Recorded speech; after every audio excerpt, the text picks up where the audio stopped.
Good afternoon and welcome to the third edition of Breaking420News. And I am, apparently, Rocky van der Benderskum. No, wait, I'm definitely Rocky van der Benderskum, but I'm also your host, apparently. So, on that note, some prose. And I'm not talking about the diminutive of professionals. You know what year this is, don't you? Yep. 420, they arrive in their plenty. But when we make a call, just where are they all? They come in their thousands to smoke in the park for civil disobedience and a bit of a lark. Some think this is how to protest the law, but it takes dedication and quite a bit more. But the thousands will come to smoke weed again. Of course, it's far fewer if it's pouring with rain. If the weather is good, though, they'll be there en masse. The police just on standby ordered, do not harass. The police will ignore it till just after 5, then line up like shepherds with a stoned herd to drive. Just after 5, they'll arrest you again if you're caught smoking cannabis. I call that inane. You may think this is freedom, but believe me, it's not when you go to 420 to smoke all that pot. Now, don't get me wrong, I will also enjoy, but at the end of the day, I'm still hoi polloi. I've said this before and it's never subliminal. In the eyes of the law, I remain just a criminal. Some see the benefits, some shut their eyes, some still believe all the government's lies. The problem is really they have no integrity, they lie to each other and applaud their insincerity. But back to the park in her untoking, the vapours rising from cannabis smoking, ignoring a law that is obviously broken, with the knowledge that this day is merely a token. So celebrate openly for just a few hours. The rest of the year, you must hide all your flowers.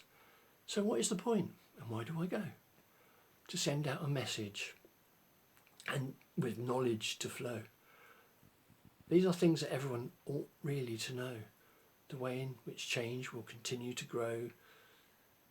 The seeds of the future must be planted anew. Have you guessed what I'm thinking? Does this give you a clue? With a seed ripe for sowing, there's only one way to go. The clue's in the acronym GYO.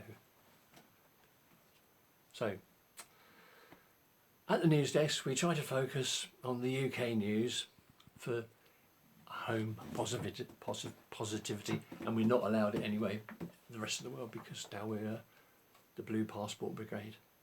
We won't go into that. Anyway, good, bad and interesting changes that are happening in Britain and across the world. We'll try to look at some of them.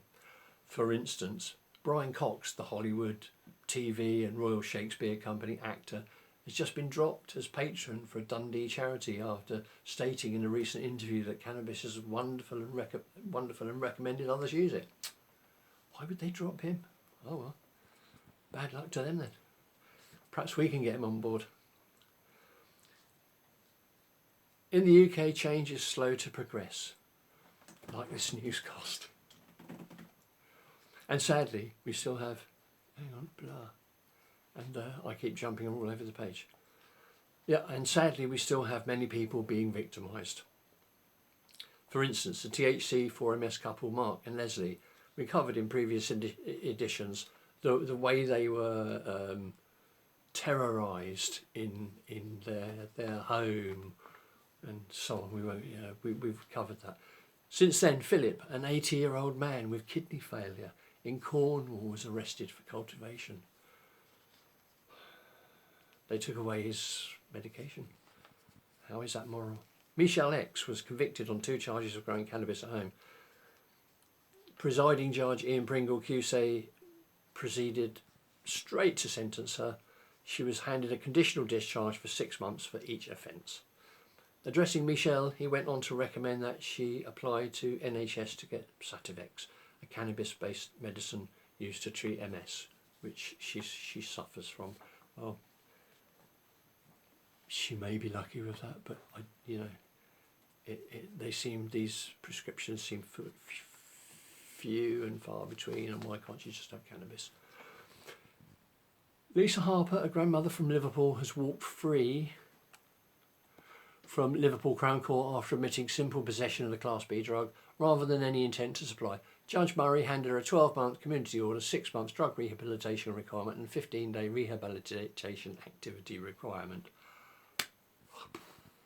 Presumably, if the blue uniform gang decide to visit her again, she will get locked away. So, not so free as a bird, but ready to do some if they do.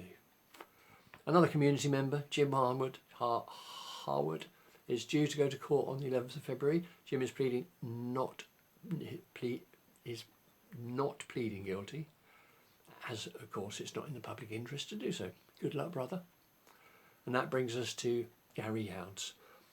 On February the 24th at 10 a.m, activists will be gathering outside Liverpool Crown Court to support a long-standing cannabis club owner, Gary Youds, who has been running chilling rooms for 17 years in Kensington, Liverpool. Chilling rooms provided a safe venue and promoted a positive cannabis culture with music, education and, most importantly, community. The businesses around the club have felt the impact of this venue closing, and Gary's quality of life has been heavily restricted due to the enforcement of the Misuse of Drugs Act. This February will not be Gary's first appearance in a court of law for the same charges. This has us wonder where the public interest is and whose interest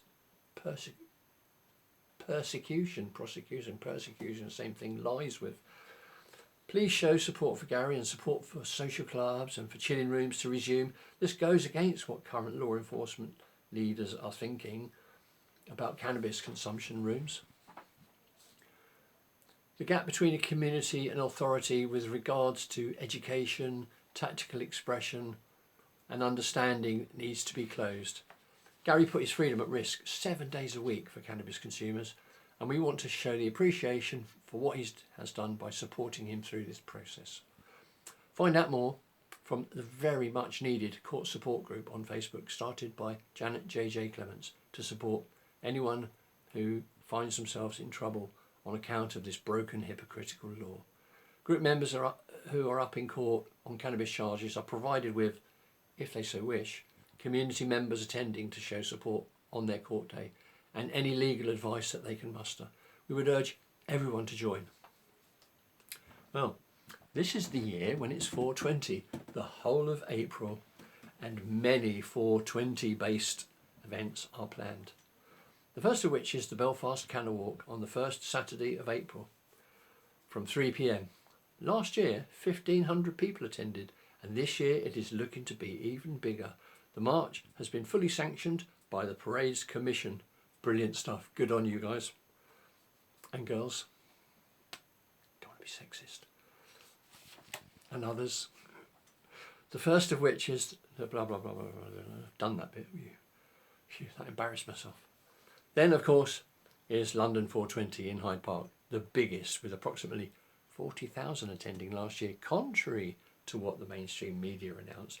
We hope to see you there and share a smile or two. Alternatively, go along to one of the smaller events across the country on the day. Next is the 42020 March from St James Park to Parliament, starting at midday on Wednesday the 22nd of April. With a representative from each country in the United Kingdom, for want of a better expression, handing in a letter signed, it is hoped, by thousands of cannabis community members. We'll bring you more on this as plans unfold. Because the use of cannabis remains illegal in the UK, we've had a look at cannabis clubs appearing across the country, with many new clubs forming online and offline, including the North Cornwall Cannabis Club and the Folkestone Cannabis Club. Things are moving behind the scenes. Look out for them and add your support in whatever way that may be. Existing clubs are also looking for your support. Bristol, after its recent break-in, has been raising cash to facilitate reopening, and we wish them well with their endeavours. Teesside Cannabis Club, I read, are hoping to expand its operations this year. Durham City Cannabis Club is now hosting once a month public drop-in event at the Green Room, Coxo, from 5 till 9 p.m, the next one being the 11th of February. We hope to cover more from these stories in later editions. If you have or know of a club in your area, let us know so we can spread the love. Other events. We are hoping to bring you live streams, or at least video footage of some of the events. Upcoming events are the CBD and Hemp Expo in the NEC Birmingham, a 3-day event on the 28th of February to the 1st of March, with talks and the usual stalls and excitement of the almost legal cannabis companies getting together and talking about. Didn't say anything. Breaking420News hopes to represent with a live stream from the event, and we'll talk about THC. Then, onto the international scene. On March the 13th to the 15th is Spannabis in Barcelona for apparently the 17th year. Who knew? Spannabis is a weekend, wicked event that, all things being equal, we hope to attend. PCB Radio are hosting a spoken word educational event about the medicinal and legal aspects of the cannabis plant on June the 12th to the 14th in Derbyshire, which looks to be gathering momentum. I'm booked to speak at that one on the subject, the roots of cannabis prohibition and a brief timeline till present day, apparently. There's a lot of apparentlys in my life. Followed by the 4th Borough Fest on the 4th and 5th of July, which is a lovely little festival featuring the glass blowers in our community applying their amazing skills with demonstrations and the chance to have a bespoke piece made, along with the information and the usual eclectic mix of Canna Festival stallholders. You may even get the chance to blow some glass yourself. You know, it's easy to do. You get a glass and you go, whew, but they're much cleverer than that. We are planning on attending Borofest and yet another one we hope to make on the 18th of July, the 7th annual Green Pride, Brighton's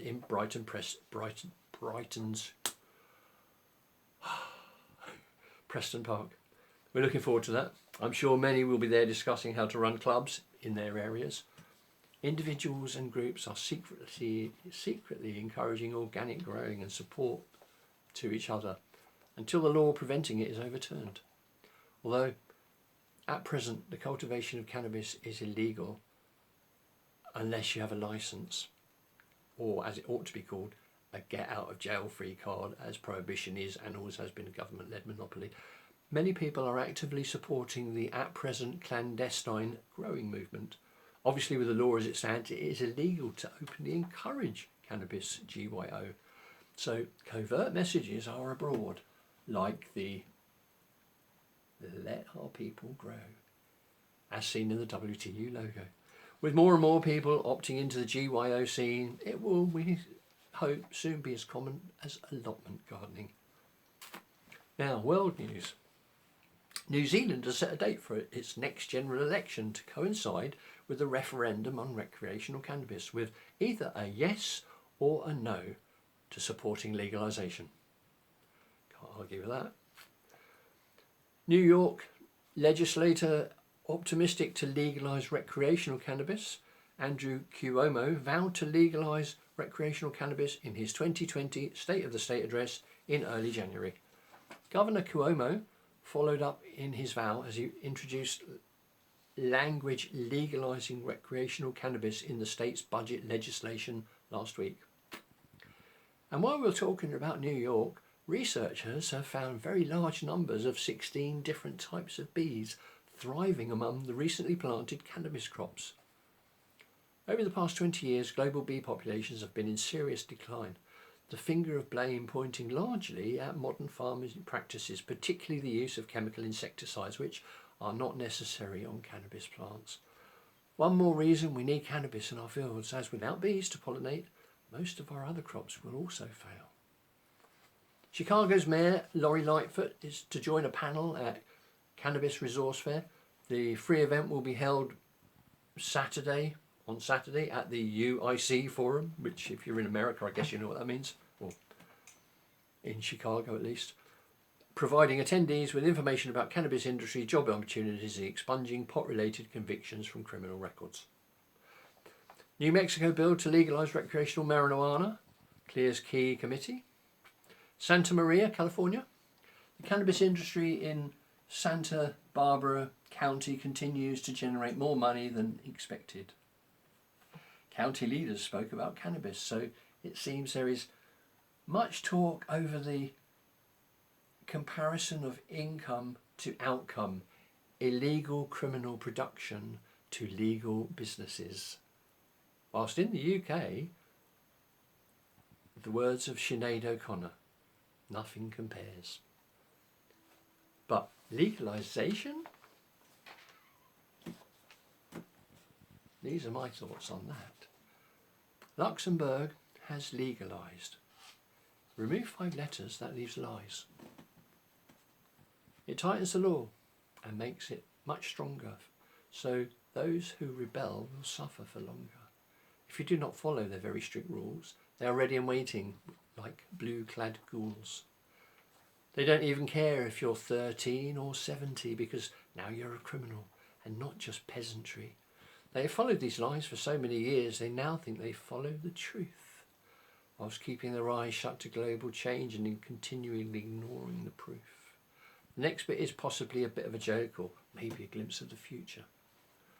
We'd best not sit still or it could become truth and needs much more to fix than a suture. There are entrepreneurs poised and ready to pounce. Wait for it, Britain. The £1,000 ounce. You may think that funny, but just hear me out as a long-time drug war survivor. What you willingly pay someone 25 quid for not long ago cost just a fiver. I don't like our government, you may well have guessed, but then why would I? I'm an anarchist and don't like the rest. Governments, that is, from all over the world, that's what I mean. What I prefer is autonomy, not some bullshit money regime.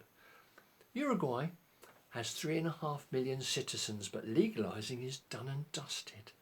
They have 20 legal selling points. Any others stand a chance to get busted.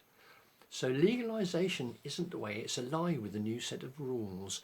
And yet they still peddle that tired old theme. They really must think we are fools. Decriminalise and deschedule cannabis. It isn't what I call rocket science. And don't start making fake activist groups and offer to form an alliance. We've spotted you before and we'll spot you again, and we haven't become dumber than we were way back when.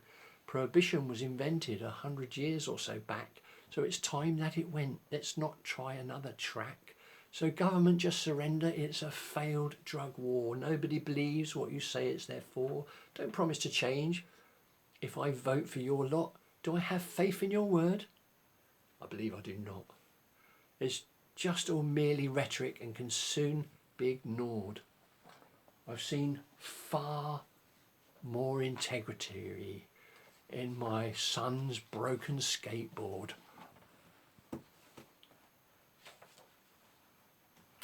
Back to world news. In Lebanon, not the Middle East, but America, Tennessee in fact, Spencer Boston, was called to discuss his case before the General Sessions Judge Hayward Barry. Spencer was talking about how cannabis needed to be legalised. He reached into his pocket and pulled out a joint. He placed it in his mouth, then pulled out a book of matches and lit it and began to inhale, which gave off the odour of burning herb. As the guard shuffled him away, turning to the courtroom, he said, "We the people deserve better." At which they erupted into laughter, disrupting the normal daily activity in the court. Spencer was taken into custody and charged with disorderly conduct and simple possession of a Schedule 4 drug. Then released 10 days later. Good on you, Spencer. Bet that made them scared. I mean, you could have turned into a bat. Just in from Australia, Canberrans over 18 can now grow 2 plants at home, with a maximum of 4 per household. Children can neither grow, carry nor use.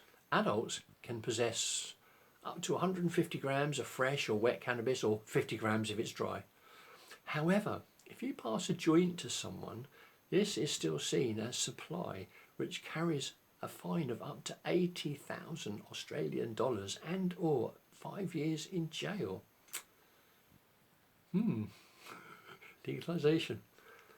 Of course, whilst worldwide there is more change openly continuing to happen, here in the UK there is so little real change, it's a bit like a stuck record playing the ballad of a stagnant pond. We'd like to thank you all for watching, and we'd ask you to contribute articles and also share this news desk with your friends and family. Thank you. Namaste.